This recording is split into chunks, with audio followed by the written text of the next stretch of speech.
শিশির মনির keyboard আলোচনাটি পড়বেন কাজী নজরুল ইসলাম, জাতীয় কবি কাজী নজরুল ইসলাম মিলনায়তনে। গোল টেবিল সংলাপ, জুলাই সনদ বাস্তবায়ন আদেশ, আইনি ও রাজনৈতিক challenge, Nexus defence and justice আইন। যদিও আমি জানি সেখানে অনেক কথাই আছে, কিন্তু লিখিত আর মৌখিক কথা একটা কথা হয় না। ফান্ডামেন্টাল প্রশ্ন হলো নির্বাচনটা কি করে হচ্ছে, এই ফান্ডামেন্টাল প্রশ্ন। এখন সরকার দল থেকে বলা হচ্ছে নির্বাচন হয়েছে অ্যাকর্ডিং টু কনস্টিটিউশন। আমরা বলছি নির্বাচন হয়েছে অ্যাকর্ডিং টু জুলাই সনদ উইদিন ব্র্যাকেট সংবিধান সংস্কার বাস্তবায়ন আদেশ করবে। এখন এটাই আমরা ইনকোয়ারি করব যে আসলে নির্বাচনটা কিসের উপর দিয়ে দাঁড়ানো যাবে না ভাই, একটু প্লিজ। এই প্রশ্নের জবাব খুঁজতে গেলে জুলাই জাতীয় সনদ বাস্তবায়ন আদেশে 1 নম্বর সংক্ষিপ্ত শিরোনাম, 2 নম্বরের সংজ্ঞা, এই সংজ্ঞার নিয়ম, 2 এর নিয়ম। এখানে বলা হচ্ছে সংসদ নির্বাচন অর্থ এই আদেশ জারি অব্যবহিত পরে অনুষ্ঠিতব্য জাতীয় সংসদের সাধারণ নির্বাচন। এখন এই কনসেপ্টের বাইরে তাহলে প্রশ্ন হলে এই আদেশটা জারি হয়েছে কবে? 13ই নভেম্বর। অব্যবহিত পরের সংসদ নির্বাচন কোনটা? 12ই ফেব্রুয়ারি নির্বাচন।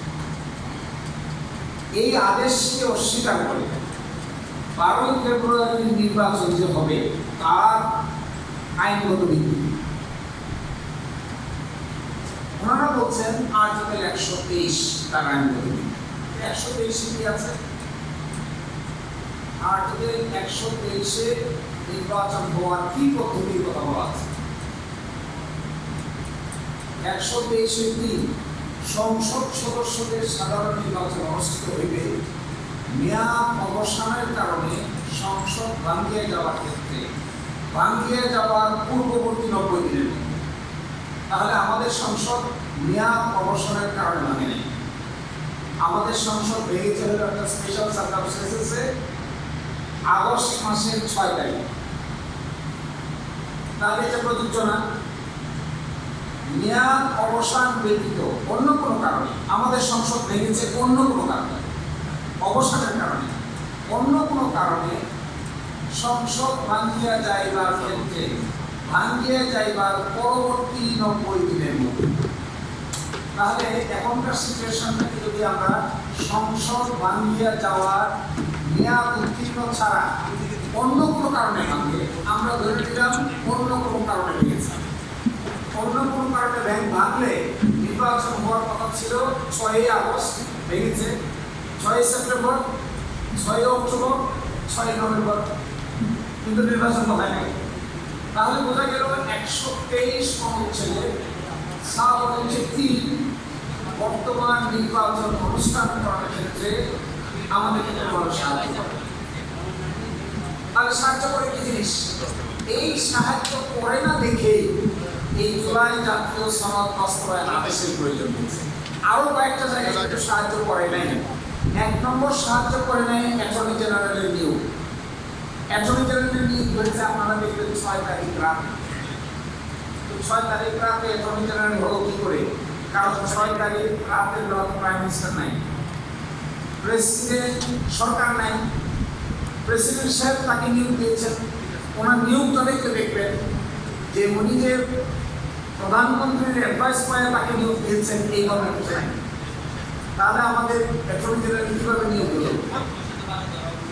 দ্বিতীয় বড় প্রশ্ন, 6 তারিখে পার্লামেন্ট ভেঙে দিল, কিভাবে ভাঙলো?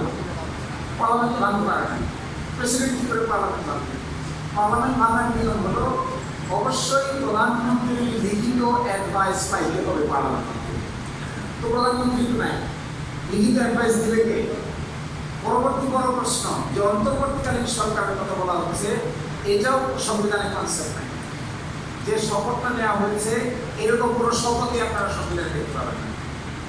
আগে যখন কেয়ারটেকার গভর্নমেন্টের কনসেপ্ট ছিল, 15th অ্যামেন্ডমেন্টের আগে তখন সংবিধানের পিছন দিয়ে চিফ অ্যাডভাইজার এবং অ্যাডভাইজারের শপথ নামে একটা শিডিউল ছিল।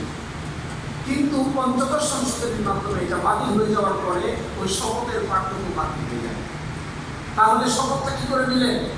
ওনারা বলছেন যে ধরে নেওয়া হচ্ছে আগের চিফ অ্যাডভাইজার যে শপথটা নিতেন ওই শপথটাকে এসিউম করে আমাদের ডক্টর প্রফেসর মোহাম্মদ ইউনূসকে ওই এসিউম শপথ দিয়েছে।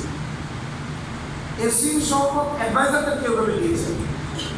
এই প্রশ্নটা ওনারা বলছেন 106 অনুচ্ছেদ অনুযায়ী সুপ্রিম কোর্টকে জিজ্ঞাসা করেছেন, একটা মতামত নিয়েছেন, মতামত নিয়ে এই কাজ করেছেন। এই মতামতটা সুপ্রিম কোর্টে চ্যালেঞ্জ হয়েছে। একটা রিপিটিশন করেছিলেন senior advocate mister Mohsin Rashid. High court কমিশনের শুনানি হওয়ার পরে হাইকোর্ট কমিশন রায় দিয়েছে সামারি রিজেক্ট করে। ওখানে প্রশ্ন উঠেছিল সরকারের সোর্স কি। হাইকোর্ট বলেছে সরকারের সোর্স হলো দুইটা। এক নম্বর সোর্স হলো উইল অফ দ্য পিপল, আর তার সোর্স হলো আর্টিকেল 7, আর 2 নম্বর সোর্স হলো 106 এর মতামত। এর বিরুদ্ধে তিনি ফাইল করেছেন সুপ্রিম কোর্টে আপিল। সুপ্রিম কোর্টে আপিল ডিসমিস করে দিয়েছে। ডিসমিস করে দিয়ে বলেছে হাইকোর্ট যে কথা বলেছেন এইটাই সত্যি। তা যদি হয় তাহলে এই সরকারের মূল উৎস কি? মূল উৎস দাঁড়াচ্ছে will of the people. Will of the পিপলের মধ্যে তো 123 নির্বাচন নাই। উইল অফ দ্য পিপলের মধ্যে তো বর্তমান 12ই মার্চের নির্বাচন নাই। উইল অফ দ্য পিপলের মধ্যে 123 সাব-আর্টিকেল 3 এর কোনো অপারেশন নেই। এবং 54টা আর্টিকেল আমি আপনাকে হিসাব করে দেখাতে পারবো। 54টা আর্টিকেল 153টার ভিতরে কোনো কার্যকারিতা নেই। যেহেতু প্রাইম মিনিস্টার নাই, সংসদ নাই, স্পিকার নাই, কোনো কার্যকারিতা নেই, এগুলোর কোনো অপারেশন নেই, এগুলোর কোনো ইফেক্টিভ নেই। Nothing is effective. এই আর্টিকেলগুলোতে কোনো কার্যকারিতা কেউ দেখতে পাচ্ছেন না। এই ব্যাপারে দুইটা আর্গুমেন্ট করেছে। কেউ তো বলেছেন যে কার্যকারিতা না থাকার অর্থ হলো ডরমেন্ট, আর কেউ তো বলছেন এই ডরমেন্ট থাকার অর্থ হলো ইনঅপারেটিভ। তাহলে এই ইনঅপারেশন যেখানে থাকে সেখানে সমাধান কি? এই সমাধানটা বের করার জন্য এই জুলাই জাতীয় সনদ বাস্তবায়ন আদেশ দেওয়া হয়েছে। দেখেন কিভাবে দেওয়া হয়েছে। এর শুরুতেই বলা হয়েছে যেহেতু 2024 সালে জুলাই আগস্টের সর্বত্র ছাত্র জনতার সফল অভ্যুত্থানের মাধ্যমে প্রকাশিত জনগণের সার্বভৌম ক্ষমতা ও অভিপ্রায়ের ভিত্তিতে এবং অন্তর্বর্তীকালীন সরকারের পরামর্শ করে রাষ্ট্রপতি এই আদেশ জারি করেন। তাহলে এই আদেশের ভিত্তিতে কি? জনগণের সার্বভৌম ক্ষমতা ও অভিপ্রায়ের ভিত্তি। আর আরেকটা কি এখন প্রশ্ন, সংবিধান কাজ করছে না, পার্লামেন্ট নাই, প্রাইম মিনিস্টার নাই, জনগণের সার্বভৌম ক্ষমতা আছে নাকি? এই একটা বিরাট প্রশ্ন। এই প্রশ্নের জবাব দিয়েছেন হলো আমাদের সুপ্রিম কোর্ট কেয়ারটেকার গভর্নমেন্টের রিভিউয়ের মামলায়। এই মাত্র 1 সপ্তাহ আগে এটা প্রকাশিত হয়েছে। এখানে আমাদের সুপ্রিম কোর্টের চিফ জাস্টিস রেফাত আহমেদ সাহেব ব্যাখ্যা করেছেন যে আমরা একসময় কেয়ারটেকার গভর্নমেন্টের সিদ্ধান্ত নিয়েছিলাম যেটা সংবিধানে ছিল না, যার প্রধান ছিলেন শাহাবুদ্দিন আহমেদ, কিন্তু এই বিধিটা সংবিধানে ছিল না। এইভাবে শাহাবুদ্দিন আহমেদ প্রধান হতে পারেন না। কিন্তু কিভাবে হলো? 3 জুটের রূপরেখা। 3 জুটের রূপরেখা তিনি আলোচনা করে বলেছেন যে যেখানে সংবিধান ইনঅপারেটিভ, সংবিধান কাজ করে না, সংবিধানের ভিতরে গোলটেবিল সংলাপ, জুলাই সনদ বাস্তবায়ন আদেশ, আইনি ও রাজনৈতিক চ্যালেঞ্জ আয়োজনে নেক্সাস ডিফেন্স অ্যান্ড জাস্টিস। সমাধান না থাকে বাইরে কি করে সমাধান হয় তার একটা রূপরেখা। শিশির এই রূপরেখা এর ভিতরে তিনি বলেছেন জনগণের সভারেন পাওয়ার কিংবা কনস্টিটিউয়েন্ট পাওয়ার এইটা গভর্নমেন্ট থাকে, এটা কখনো নষ্ট হয় না। সংবিধান নষ্ট হয়, আর্টিকেল নষ্ট হয়, আর্টিকেল কাজ করে না, প্রাইম মিনিস্টার থাকেন না, প্রেসিডেন্ট থাকেন না, এগুলো ইনঅপারেটিভ হয়। কিন্তু মানুষের ইচ্ছা, তিনি বলছেন মানুষের ইচ্ছা কখনো ইনঅপারেটিভ হয় না, এটা ডরমেন্ট থাকতে পারে, সুপ্ত থাকতে পারে। সুপ্তটাকে আবার যখন বিকশিত হয় তখন হচ্ছে তিনি বলছেন আমাদেরকে কেয়ারটেকার গভর্নমেন্টের সিস্টেমটা পেয়েছিলাম সংবিধান না থাকলেও এইটা মূলত 3 যুগের রূপরেখার মাধ্যমে মানুষের ইচ্ছার বহিঃপ্রকাশের দিক।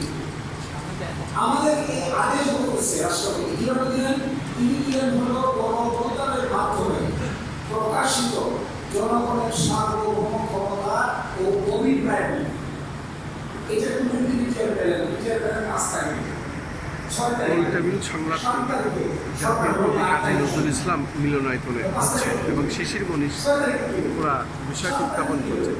শিশির মনীষ সংবিধান অনুযায়ী দেশের সংবিধান কি বলে, আইনগত কিছু বিষয়টি উনি পড়ে শোনাচ্ছেন, আমরা দেখতে পাচ্ছি। জাতীয় কবি কাজী নজরুল ইসলাম মিলনায়তনে এমন কোনো এক্সাম্পল নাই যে সংবিধানের সীমারেখার ভিতরে গণঅভ্যুত্থান হচ্ছে কিংবা সংবিধানের সীমারেখার ভিতরে বিপ্লব হচ্ছে। একটা উদাহরণ কিন্তু দেখাতে পারবে, ইস্ট ওয়েস্ট ইভেন সবচাইতে বেশি জনগণের ইচ্ছার বহিঃপ্রকাশের ভিত্তিতে সরকার পতন হয় আফ্রিকার কান্ট্রিতে। ওই আফ্রিকার কান্ট্রিতে একটা তো দেখাতে পারবেন না যে সংবিধান মেনে গণঅভ্যুত্থান হয়েছে, বলশেভিক বিপ্লব হয়েছে, ফ্রান্সে 6 বার রিপাবলিক হয়েছে, ইরানে হয়েছে, মিশরে হয়েছে। কোথাও কখনো সংবিধানের সীমারেখা করতে হয় না। এখন প্রশ্ন, আমি তো ইস্যুটা প্রথম তুলেছিলাম, তাহলে নির্বাচন হলো কি? নির্বাচনের সংজ্ঞার ভিতরে দেখা যাচ্ছে এই আদেশ জারি করার পরে যে সাধারণ নির্বাচন হবে এইটাই হলো সংসদ নির্বাচন। কারণ কি? 123 কার্যক্রম, 130 অনুযায়ী এখানে কোনো সমাধান নেই। 123 অনুযায়ী সমাধান হতে গেলে নিয়মতান্ত্রিকভাবে যদি ভাঙত তাহলে পরবর্তী 90 দিন, অনিয়মতান্ত্রিকভাবে ভাঙলে পূর্ববর্তী 90 দিন। একটাও কাজ করছে না। এই আইনে 5 ধারায় বলা আছে, দেখেন এটার সঙ্গে গণভোটকে রিলেট করা হচ্ছে 5। এই আদেশ জারি অব্যবহিত পর অনুষ্ঠিতব্য জাতীয় সংসদ নির্বাচনের দিন এই আদেশ অনুসারে গণভোট অনুষ্ঠিত করা হইবে। তাহলে জাতীয় সংসদের সংখ্যা আছে 2 এরিয়াতে, 5 আছে গণভোট কিভাবে এটার সঙ্গে ট্যাঙ্গেল হবে, 6 আছে গণভোট অনুষ্ঠানের লক্ষ্যে নির্বাচন কমিশন কর্তৃক প্রয়োজনীয় ব্যবস্থা গ্রহণের উদ্দেশ্যে যথোপযুক্ত আইন প্রণয়ন করা। ওই আইনটা হলো গণভোট আইন। এই যথোপযুক্ত আইন গণভোট আইন, সেখানে বলা আছে কি ধরনের ব্যালট হবে, কিভাবে কাউন্ট করবে, কোন জায়গায় পোলিং স্টেশন হবে, প্রিসাইডিং অফিসার কারা হবে, প্রিসাইডিং অফিসার অনিয়ম করলে কার ব্যবস্থা হবে, অ্যাপ্লিকেশন কিভাবে হবে, গণনা কিভাবে হবে, ওটার নাম হলো গণভোট। এখন গণভোট হলো এটার অধীনে, নির্বাচন হলো এটার অধীনে। এই কথা কিন্তু বললে চলবে না। নির্বাচন কিন্তু এই আদেশ বাকি রেখে কোন নির্বাচনের কল্পনা করা যাবে না। এই আদেশের বাইরে গিয়ে বাংলাদেশের জাতীয় নির্বাচন হয় নাই, গণভোট হয় নাই। এখন বলা হলো সাথে গণভোট প্রস্তাবিত প্রশ্নের উত্তরে প্রদত্ত সংখ্যাগরিষ্ঠ ভোট হ্রাস সূচক হলে কি হবে, না সূচক হলে কি হবে তা এখানে বলা নাই। হ্রাস সূচক হলে কি হবে তা বলা আছে। হ্রাস সূচক হলে কি হবে? নির্বাচিত প্রতিনিধিদের সমন্বয়ে একটি সংবিধান সংস্কার পরিষদ গঠিত এবং সংবিধান সংস্কার বিষয়ে সকল ক্ষমতা প্রয়োগ করিতে পারে। তাহলে হ্রাস সূচক ভোট হয়েছে, অধিকাংশ সংখ্যাগরিষ্ঠ হয়েছে, পরবর্তী পদক্ষেপ হওয়া উচিত ছিল একটা সংবিধান সংস্কার পরিষদ গঠন। এই সংবিধান সংস্কার পরিষদ 180 দিন কাজ করবে। 180 দিনের পরে অটোমেটিক বিলুপ্ত হয়ে যাবে এবং এটা শপথ কি করে হবে? সংসদ সদস্যদের শপথ যেভাবে হয় এভাবেই হবে। ওটা শপথ জানাদের এটা শপথ হারাই হবে। ওইটার সভা যেভাবে ডাকা হয় এটা সবাই এভাবে ডাকা হয়। ওইটার সভা কিভাবে ডাকা হয়? ওইটার সভা ডাকা হয় প্রধানমন্ত্রীর লিখিত অ্যাডভাইসের ভিত্তিতে রাষ্ট্রপতি সংসদের অধিবেশন ডাকে। এখানেও প্রধানমন্ত্রীর লিখিত অ্যাডভাইসের ভিত্তিতে সংবিধান সংস্কার পরিষদের সভা ডাকবেন। এখন প্রধানমন্ত্রী অ্যাডভাইস করে নাই, বাংলা কথা বলতে এটি দাঁড়াবে কেন ডাকেনি? ডাকেনি আমাদের প্রাইম মিনিস্টার অ্যাডভাইস করেন নাই। প্রাইম মিনিস্টার যে অ্যাডভাইস করেন নাই, তিনি যে অ্যাডভাইসটা করবেন না, এই অ্যাডভাইস তাকে কে করছে? এইটা একটা সাধারণ বিষয় যে তিনি এই অ্যাডভাইস, একটার অ্যাডভাইস করেছেন আর একটার অ্যাডভাইস করেন না। এমপিদের কাছে